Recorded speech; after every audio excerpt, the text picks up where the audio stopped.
Hey everybody, it's Dr. Joe here on this Wealth Wednesday. Very cold here in the DC area, and hope everyone's doing well. Gonna have a hope that you're getting a good time, having a good time during this holiday season, holiday period, and holiday season. And things are going pretty good on my side. Getting ready to have food, lots of food during the Christmas vacation time, and I'll be traveling. Hopefully, in the new year, I'll be going to Ghana. Probably going to be sometime in February. So hopefully in February of next year, I'll be traveling, and for a few weeks in Ghana. As I said, my goal is to do at least 3 overseas travel trips in the next 12 months. So that's the first stop, and hopefully I may go to Uganda sometime in the summer, and I mean we'll see, Anyway. Today we're a very interesting session. The session today is going to be all about the pros and cons of investing in cheap properties. So that's what we're going to talk about today. Pros and cons of investing in cheap properties. What I mean by that is kind of buying in how areas where you can get cheap houses. I mean, there's no other way to describe it. These are houses like 20, 30, 40, 50K. That's in this area. That's considered cheap. Obviously, depending on where you are, that may be the normal prices. But the idea is that there are pros and cons associated with buying in what I call cheap houses. And so that's going to be the focus of today's live stream is the pros and cons of that. And as usual, we're going to have Ask Dr. Joe at the end of the session. So feel free to get your questions together, and I will try to answer as many of those questions as we can.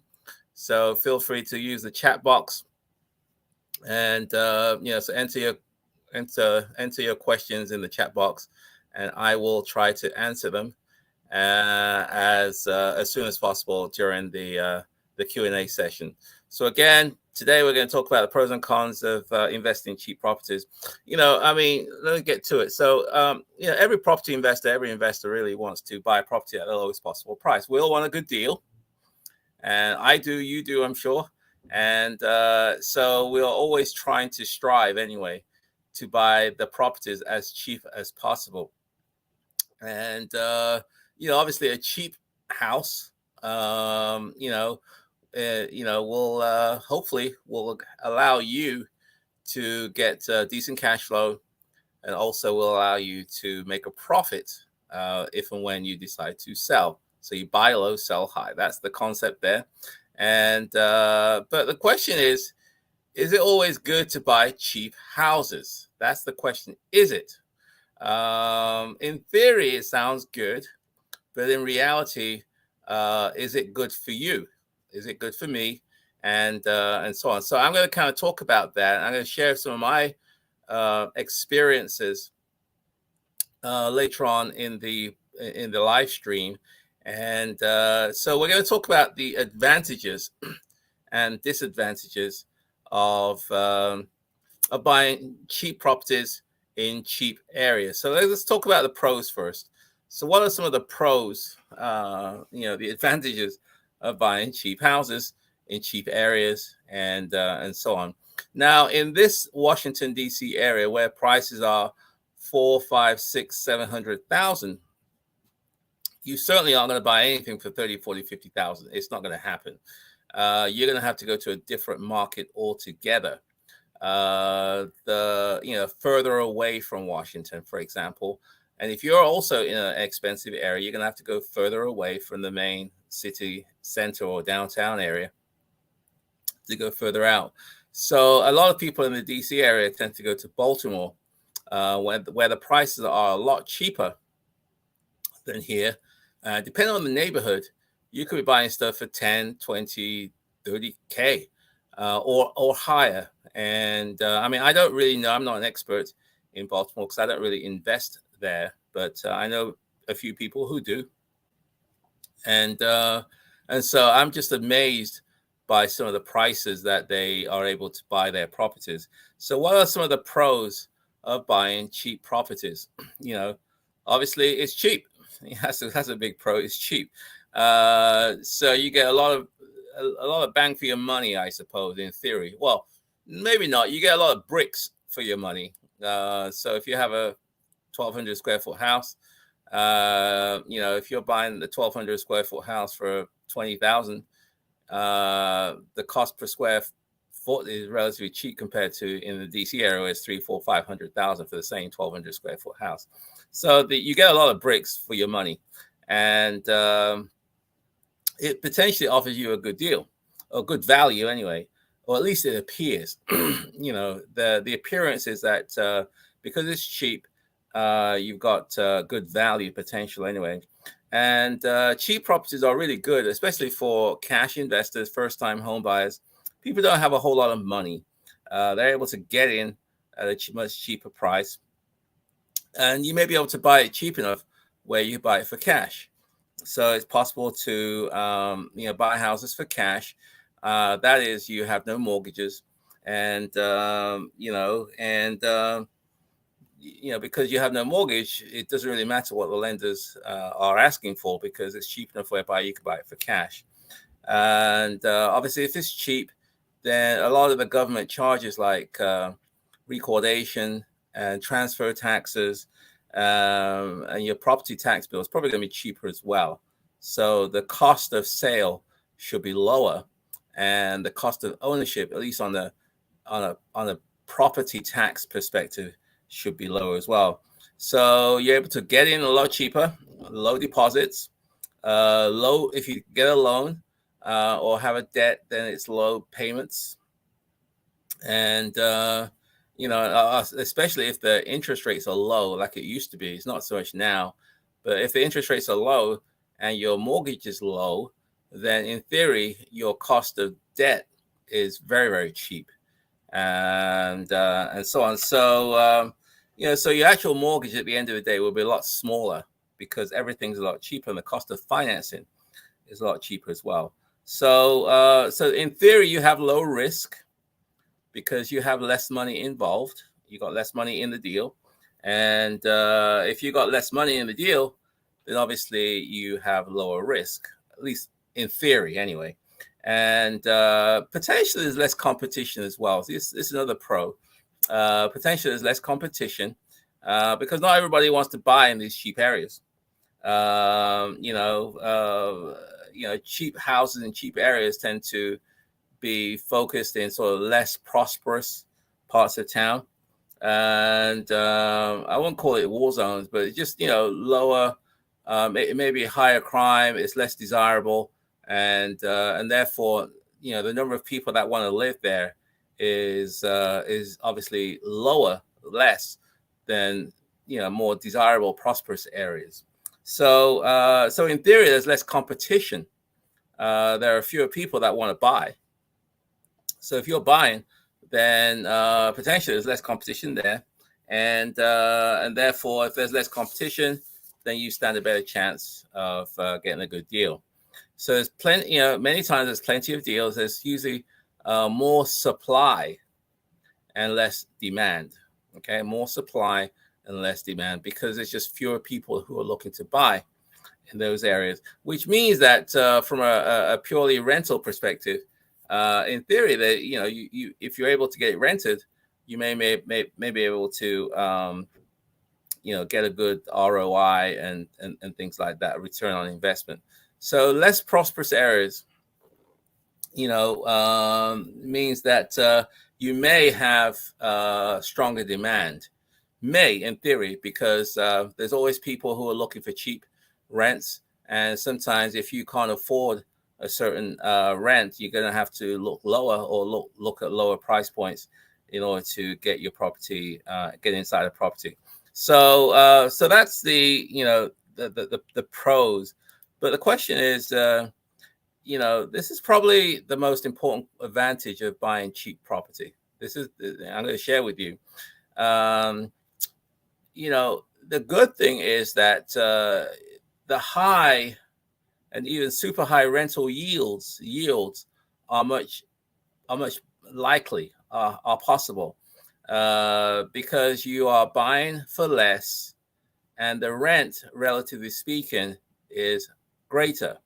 So your yield compared to more quote unquote more expensive areas is much higher. Your return potential wise is much higher in cheaper areas and than you are in more expensive area. And that's what really drives a lot of people to want to invest there.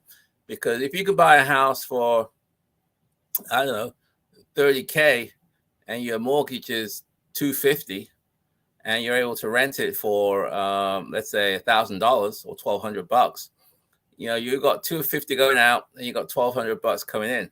So potentially you could make it $1,000 or close to 1,000 every month. So it's pretty high compared to if you had to pay, you know, $150 or $200,000 for that, and the rents will be, let's say, $1,500. So although you're paying more in more expensive areas, the rent that you get proportional wise starts reducing.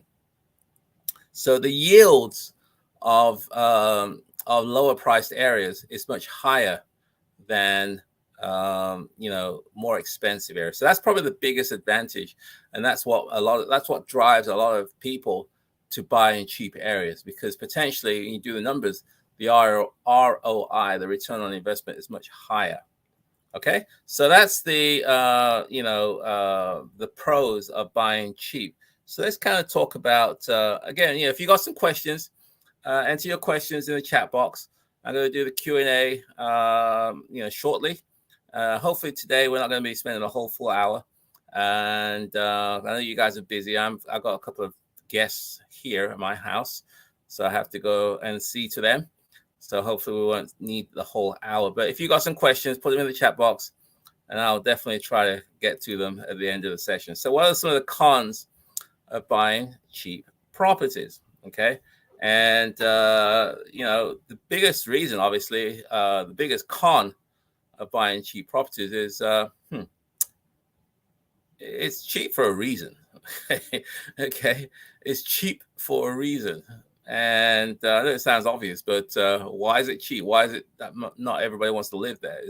There's a reason behind that.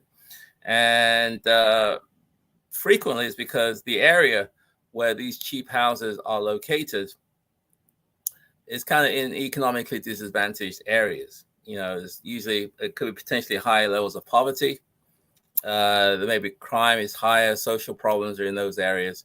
And so that's some of the reasons why it's cheap, is because you got the trials and tribulations and economic factors associated with the area. Okay. And that really makes it a different investment proposition on several levels. Okay, because it's cheap, because there are economic issues going on, challenges, maybe disadvantage or high crime or socially deprived or depressed areas. There are certain investment propositions that you have to consider. Okay, first of all, property values in these cheap areas, it can be somewhat volatile. Okay, volatile in the sense that you know, it could go up and down on you real fast. They may appreciate slowly in good times. So when the market is fantastic, you know, great, it may appreciate. If it does, it may appreciate. It's probably going to appreciate a lot slower than other parts of town. Okay, so the appreciation is a lot slower, and you may not even appreciate it at all. There's some areas you buy a house for, I don't know, $20,000, and 20 years later it's still 20,000, or maybe even a bit less. It could be 15,000. So there's no guarantee of appreciation in these areas. So it tends to appreciate more slower. It tends to peak, you know, as it's appreciating. It tends to, as the overall market is appreciating, it may tend to peak a lot later than other parts. And in a downturn, it tends to depreciate a lot faster. It you know, it takes a hit a lot more so than other areas. Okay, so they tend to appreciate slower. They tend to peak later, and when the market turns, they tend to take a big hit faster than other areas. Properties in these areas can be difficult to sell. So if you want to sell the house, offload it later on, you may not be able to find a lot of buyers that are looking to buy in those areas. So you may be stuck with it, or you may have to reduce your prices, or it's going to take you longer to sell the property because there's just less demand, and there are fewer people that want to live in those areas. It may even be impossible to sell. I was talking to another investor who owns some properties in Baltimore. He can't sell them. Okay, he can't sell them, and some houses you can't even give it away. Nobody wants them. So it is what it is, and just because you bought it, it doesn't necessarily mean that somebody else wants to take it off your hands. And it's nothing worse than you trying to sell a house, nobody wants it. So you're gonna have to do some crazy stuff. You're gonna have to reduce the price, literally offer some incentives, whether it be seller financing, to kind of incentivize buyers to take it off your shoulders, really. And the prospects generally in these areas are not as great as other parts of town. And as I said before, the appreciation is a lot lower. So what it means is that if you're going to do a lot of, this is where the dilemma is in some of these areas, if you buy these, is that you may want to put a lot of money in terms of renovating the house. Okay. You may have got it cheap. It needs a lot of work. So you have to spend a lot of money fixing it up. But the money that you have invested in fixing the house up, you may not be able to recoup it because it may not necessarily increase. There may not be a dollar to dollar connection between, or correlation between what you spend and the appreciation that you get. Because obviously, as an investor, we want a return on our money that we spend. So if you spend $1 in terms of renovation, hopefully you're looking for, $1.10, $1.20, $1.50 back. And that is not always the case in cheap areas. You may spend $1 and get only $1 back, or you may spend $1 and only get 75 cents or 80 cents back in terms of the value of the house. So so it's the prospects for appreciation is a lot lower, and also the potential tenants that you're going to get is somewhat limited. You're going to probably limit to certain sort of tenants who are looking for cheap rents. It could be people with kind of dodgy or shaky rental history. You may only have to limit it, depending on your city where you live.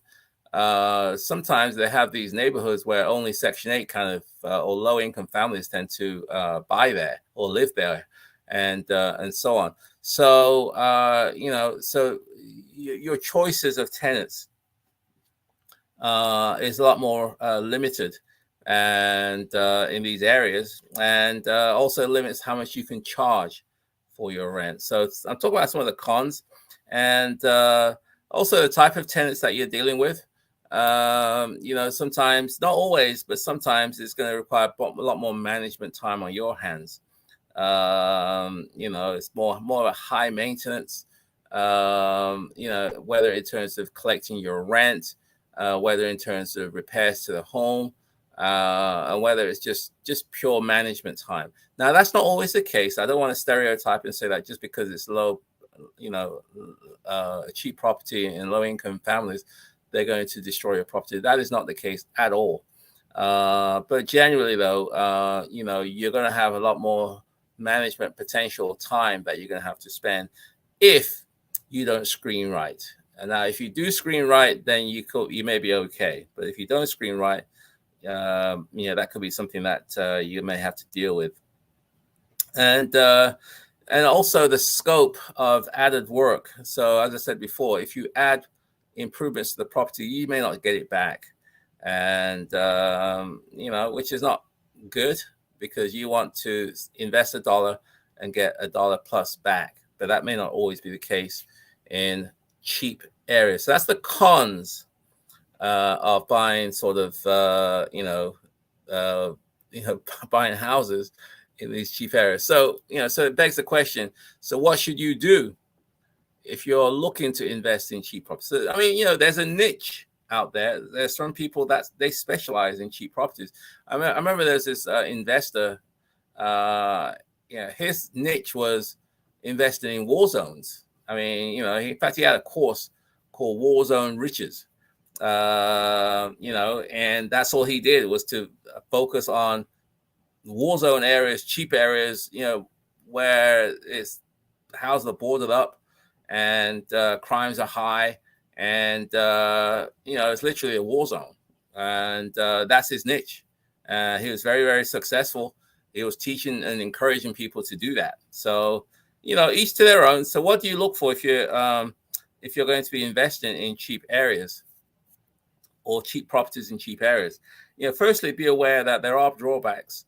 In investing in cheap property in cheap area. There are drawbacks. Okay, there are pros, but also there are drawbacks. There are cons as well. Know why the property is cheap. Why is it cheap? Is it the neighborhood? Is it the property?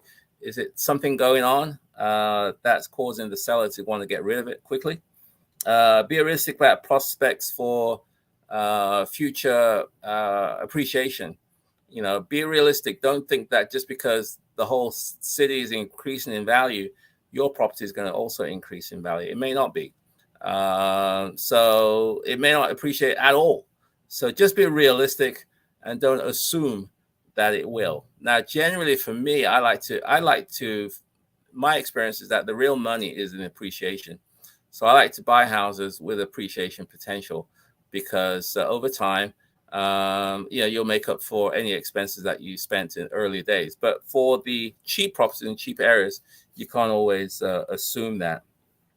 So be realistic about appreciation potential. Also be realistic about resale potential, your ability to sell the property in the future. If you want to sell, or if you need to sell, you may have a limited pool of buyers. Okay, so therefore, it may take you longer to sell because there are fewer people that are looking to invest in those areas. So be realistic about your resale potential, and also be realistic about your rental potential, the type of tenants that you're going to be able to attract, and how much you can charge for your rent, especially to market renters and so on. So calculate your yields accurately, your return on investment, calculate it accurately. There are tools out there that you can look at.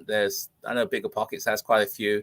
There are other tools out there that will help you calculate potential ROI. There's what's that other tool? I think it's dealcheck.io. That's a pretty good application there. So there's quite a few applications that you can plug in the numbers and to gauge what your return is going to be.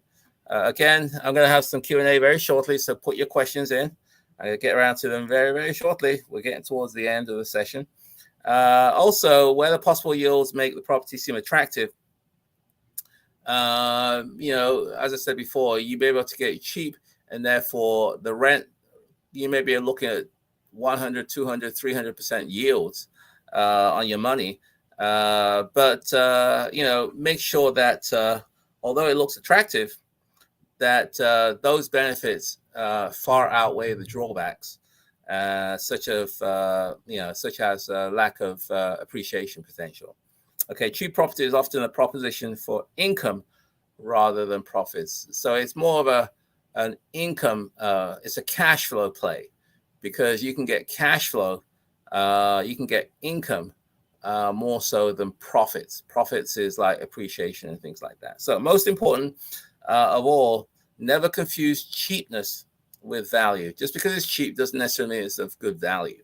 Okay, cheap properties can offer excellent opportunities to investors. It can, and however, it can also be a nightmare waiting to happen, especially in a downturn economy or in hard times. So before jumping in, do your research, take advice from people who are investing in those areas, learn from their mistakes, learn from their wisdom, learn from their lessons learned, and by all means know what it is that you're getting into before you get into it. Okay, so the question then becomes, is when should you consider to buy a rental property in a bad location? When should you consider? Okay, if you have the opportunity, or in my opinion, you always choose the best location that you can, and that's just from my experience. If you got $100, then try to get the best that you can for your $100 or $100,000 or whatever it is that you have, because better areas tend to appreciate more. Better areas, you're able to attract longer tenants. Better areas, you can attract a wider number of tenants, and therefore you don't have to be desperate, selecting anybody who can fill an application, because nobody wants to fill the application. Okay, so you should understand, when you buy a rental property, okay, not all bad areas are equal.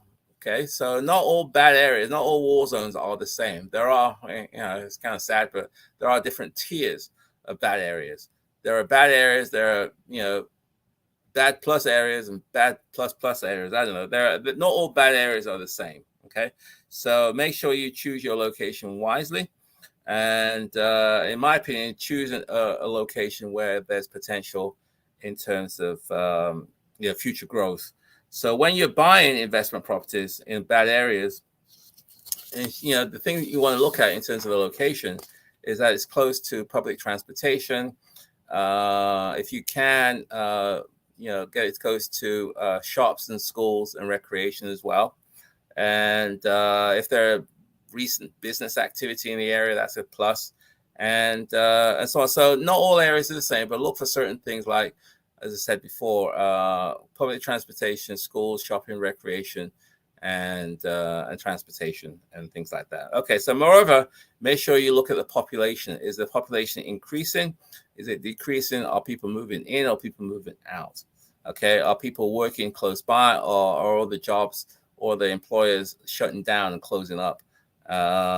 If it's a declining economy, then fewer and fewer people are looking to live there, and which means that you're going to have a harder time trying to rent those properties if you decide to rent it.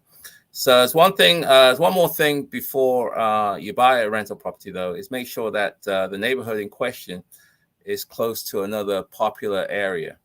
Okay, so if you're going to have to choose a bad area, choose a bad area whereby it's not too far away from a good area, because over time, maybe your area becomes more attractive because people are being priced out of the better areas, and therefore the trend is more going towards you. So, if you had to do that, if you had to choose a cheap area, I would look for areas whereby there's a good chance of future growth potential, because it's close to areas where where it's more attractive. So this will give you the bad area the opportunity to turn out to be a better investment over time. Okay. So as I said before, not all bad areas are the same. There are different tiers of bad areas. And finally, I want to say that is, what is the ideal market for low risk investments? What is the ideal market? Okay, if you're going to buy, move in, execute, what are some of the things that you may want to consider to reduce your risk potential? The best rental investment locations, in my opinion, are areas that have a healthy economy, that display job opportunity and job potential. At the end of the day, people go to an area because of work. And if there are jobs, you're more likely to attract people. If there are jobs moving in, there's usually people moving in, which means that those people are going to look for a place to live. And therefore, you stand a better chance of finding tenants, and you got a better chance of appreciation because there's an increased demand. So, look for an area with healthy economy or healthy economy close by that has job potential. And, also look for what companies, especially successful companies that are moving in. And you want to be located not too far from there, if possible, because, as I said before, those jobs will bring people, and those people will need somewhere to stay. If your property is not too far from where the jobs are, then there's a pretty good chance that people want to live there. And, so look at population growth, and also the demand for investment property, and finally, better areas tend to have lower occupancy or vacancy rates. Vacancy rates, because people want to live there, and that's all there is to it. So I'm all into minimizing vacancy. Turnover costs is so expensive So you tend to do better if you can buy in better areas. So that's pretty much the gist of today's Wealth Wednesday live stream. Hopefully that was helpful. And so again, enter your questions in the chat box, and we're going to go to Q&A shortly. And so I've got some visitors and guests visiting me upstairs, and they are looking for me to return. So hopefully we may not have to go through the end of the session today. So let's have a look. Let's go to questions. This is from Miss. You didn't say who you are. Would the home equity in cheap properties be low? Yeah, generally, if the appreciation is small, then the equity that comes out of that is going to be smaller as well. So equity is a difference between the after repair value, or the comps, or the value of the house, minus any debts and obligation that you have over it. So, for example, if you have a house that you bought it for $50K, and and because it's a cheap property, it may not appreciate that much, which means that 5-10 years from now, it may only be worth 55 or 60K. So you now have 10K or 5 or 10K's worth of equity, and which is not much, really. I don't think it's enough to get a home equity line of credit, because there's just not enough equity there. So that's the problem again with buying cheap properties, because they don't appreciate in value too much. It's harder to get financing. It's harder to tap into the equity. It's harder because there's just less equity. And typically, a lot of banks will go 75 to 80% loan to value. That's how much they'll allow you to pull out. So if it's not appreciating that much, then you won't be able to leverage that available equity to buy more properties. You know my story. I bought my first house. I rented out for a while. Over time, it increased in value. It became more desirable, the area. And because I was able to hold on to it, the value increased. I was able to get a line of credit, home equity line of credit on this investment property, and then I used that line of credit to buy more properties. So this one asset allowed me to buy more, or several assets as well. So that's the power of when you have equity in a home, you can tap into that and leverage it. I think I was speaking to somebody else yesterday. The downside, though, of home equity lines is that if you are not disciplined, you could tap into that equity, and especially to buy, depreciation items, clothes, shopping, knickknacks, doodads, as Robert Kiyosaki says. Buying, if you're not careful and you blow it up by not wisely spending that money, then now that home equity line becomes just a debt. So be careful. If you're going to get a home equity line, be disciplined, and so on. As I said before, I use my home equity line to help me acquire more houses. So I use it to buy appreciating assets as opposed to depreciation assets. Good question. Let's go to the next one. Again, if you got questions for me, enter them in the chat box and I'll try and get to them. B. Francis, hi, Dr. Joe. Off topic. Have you ever used a bridge loan? If so, do you have any advice regarding these loans? Thank you. Bridge loans. Bridge loans. Have I used a bridge loan before? It depends what the context is. You may have to clarify that, B. Francis. But my understanding of a bridge loan is, let's have a look. You may need a financing between when you bought the house and you're going to do something, and then maybe refinance it. So you need something to keep you going during that delta period. It could be a supplemental loan. It could be a renovation loan. It could be a loan to hold on to the asset. Again, I don't really know the context. I haven't personally used bridge loans, but again, I need to understand the context. in which you're defining this bridge loan. I do, when I buy, I typically, there are two types of financing I use. There's the financing for the short-term acquisition and renovation. And then at the end of the day, I then replace the short-term financing with permanent financing, which is part of the refinance. So that's what I do. I'm not too sure what the bridge loan. Again, you're gonna have to clarify, B. Francis. I'm sorry about that. What's the context in that you're referring to the bridge loan? But anyway, in terms of where can you go to get these loans? That's a good question because I don't really use them. Most of my financing is through banks, small local commercial banks in our area. The reason being that you can develop relationships with them. You can explain to them your business. They can understand the business. They'll explain to you what their lending criteria is, and you can hopefully try to understand that as well. So I prefer small local banks, and then I do the calculation in terms of how much money do I need to acquire the property and also to renovate the property, and then with that, I sometimes go to private lenders. So I may go to private investors who have money and they're looking for a return on their money. So I may be able to work with local private investors and use their money for my deals. Because otherwise, a lot of these private investors, they stick their money in, I don't know, Bank of America or these big box banks, and where the savings rate is literally nothing. So I offer, 8% return on money, and I've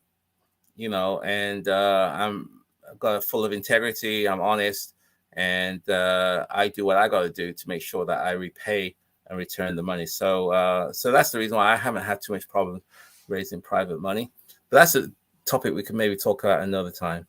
Okay, hopefully that was good. Let's have a look. Cars and crypto, Have you bought at an auction? Any advice? Yes, I used to buy at auctions. Again, but if you got some questions, put them in the chat box and I'll try to get to them. Many years ago, I used to buy at auctions. I don't really do that too much nowadays. There are different types of auctions. I used to buy them in Washington, D.C. and also in Maryland. The Maryland ones were at the courthouse steps. So typically, someone doesn't pay their mortgage. At some point, they're going to hire a trustee, and they're going to advertise in the newspapers and all that stuff. And ultimately, the house is sold at a public auction. Some places is at the courthouse steps. Other places at some designated location at a certain time. So you show up at the time, location, and the auctioneer will then start giving all his sort of legal verbiage. And once he's done with that, then the bidding starts. So there's usually an earnest money deposit that's required to bid at these auctions, and so you have to bring that usually in certified funds.